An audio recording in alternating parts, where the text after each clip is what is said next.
Hi guys, I'm going to read some more of the new Wayside School Beneath the Cloud of Doom today. This is chapter 3, Up and Down. Up, said DJ. Down, replied Kathy, who sat next to him. Up, DJ repeated. Down, Kathy insisted. In truth, Kathy didn't know what DJ was talking about. She just liked to argue. No matter what DJ said, she always said the opposite. Up, DJ said again. Down, Kathy instantly replied. Shh, said Dana, who sat behind Kathy. I'm trying to read. Kathy turned around. Dana's face was streaked with tears. Why are you crying? Asked Kathy. Dana showed her the book she'd been reading, The Lost Giraffe. So, asked Kathy. The giraffe is lost, Dana sobbed. Well, what did you expect, stupid? Asked Kathy. She didn't like Dana any more than she liked DJ. Up, said DJ. Down, snapped Kathy. Dana, Kathy, DJ, said Mrs. Jules. You are making a lot of noise for silent reading. Sorry, said DJ. I can't help it. I have the hiccups. Kathy turned red. She'd been arguing with a hiccup. Has this ever happened before, Mrs. Jules asked him. I've had the hiccups before, said DJ, but they always went up, away. Stand on your head and drink a glass of water, Myron suggested. Eat a lemon, said Jenny. Hold your tongue while you say the Pledge of Allegiance, said Joy. DJ tried their suggestions. When he finished, his mouth was puckered, his shirt was wet, and he still had the hiccups. He felt very, very patriotic, however. I think you better go see Dr. Pickle, said Mrs. Jules. Kathy will take you. Kathy hopped out of her seat, glad she wouldn't have to read. Come on, dummy, she said, and led DJ out the door. Hiccuped DJ. Down, said Kathy. She couldn't help herself. Dr. Pickle's real name was Dr. Pickle. His office was on the 4th floor. Kathy knocked on the door. Dr. Pickle opened it. He had a pointy beard and wore glasses. Yes, he said. Stupid here got the hiccups, said Kathy. Hiccup DJ. Down, said Kathy. Dr. Pickle rubbed his chin. Very interesting, he muttered, although he was looking at Kathy, not at DJ. Very, very interesting. He told Kathy to wait and invited DJ inside. And he smiles too much too, Kathy called just before the door shut. DJ sat down on a couch. Dr. Pickle sat across from him. He held a long gold chain. On one end hung a green stone shaped like a pickle. Dr. Pickle gently swung the stone back and forth. Watch the pickle, he said. His voice was warm and soothing. DJ's eyes moved back and forth with the stone. I will count to 5, and then you will fall into a deep, deep sleep, Dr. Pickle slowly counted. 1, 2, whoa! DJ fell off the couch. Well, asked Dr. Pickle. DJ got up. He waited a moment. I think they're gone, he said. Dr. Pickle led him to the door. First thing we learned in psychiatrist school, he said, patting DJ on the head. My hiccups are all gone, DJ told Kathy. Who cares, said Kathy. Wait, said Dr. Pickle. Would you mind stepping inside my office, young lady? Me? Asked Kathy. Please, said Dr. Pickle. But he's a sicko, said Kathy, pointing at DJ. Please, Dr. Pickle repeated. Kathy shrugged, then entered the counselor's office.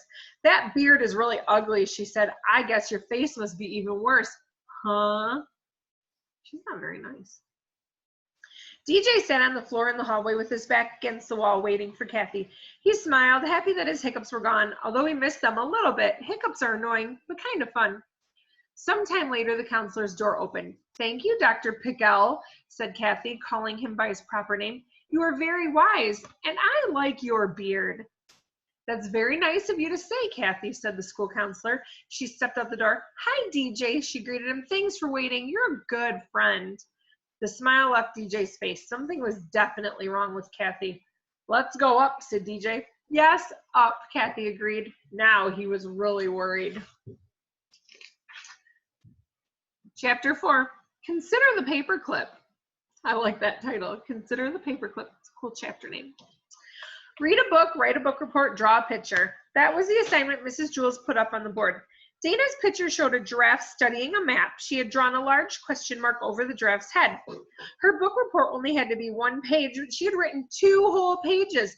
The Lost Giraffe was her favorite book ever. Now all she needed was a paperclip. She searched her desk. She found quite a few pencils, mostly broken. There were lots of eraser bits and crayon nubs. There was also a crumb-covered pink piece of paper that had come off the bottom of a cupcake. Oh no, oh no, oh no, she moaned as she continued to search. She raised her hand. Yes, Dana, said Mrs. Jules. I need a new paper clip. But I gave you one at the beginning of the year, said Mrs. Jules. I know, Mrs. Jules. I'm sorry, I just can't find it. Mrs. Jules sighed. I'm very disappointed in you, Dana. I need a paper clip too, said Joe. Mrs. Jules glared at him. What did you do with the one I gave you? She demanded. I think I used it on my science homework, said Joe. I handed that back yesterday, Mrs. Jules reminded him. Didn't you save the paper clip? I guess not, Joe admitted. Bibi was finishing up the last part of her picture. Paper clip, please, she said without looking up from her work.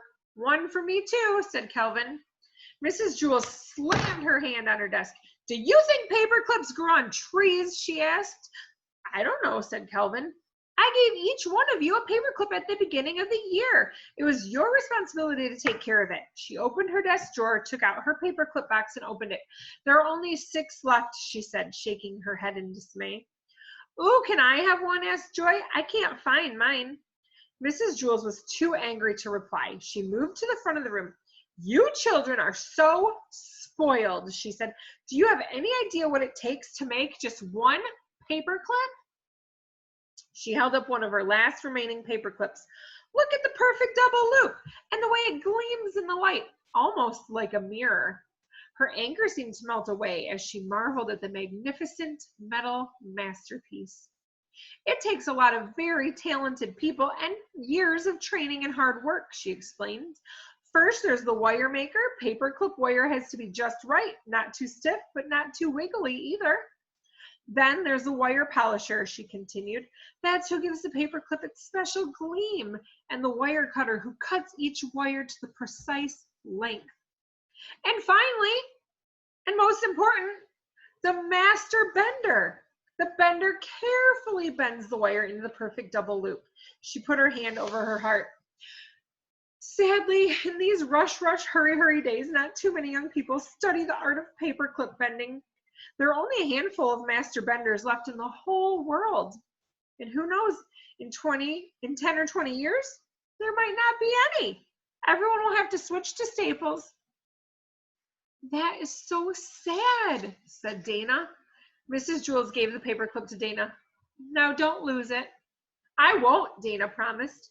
Let me see, said Bibi. Dana proudly showed Bibi her new paperclip. It's so beautiful, said Bibi, admiring the double loops. I never noticed before. I'm going to be a paperclip bender when I grow up, said Kelvin. Mrs. Jules smiled at Kelvin. She had never been more proud of a student. I think a good code word should be paperclip. Tell me paperclip, and I'm going to give you an extra credit point in math. I'll talk to you guys later. Bye.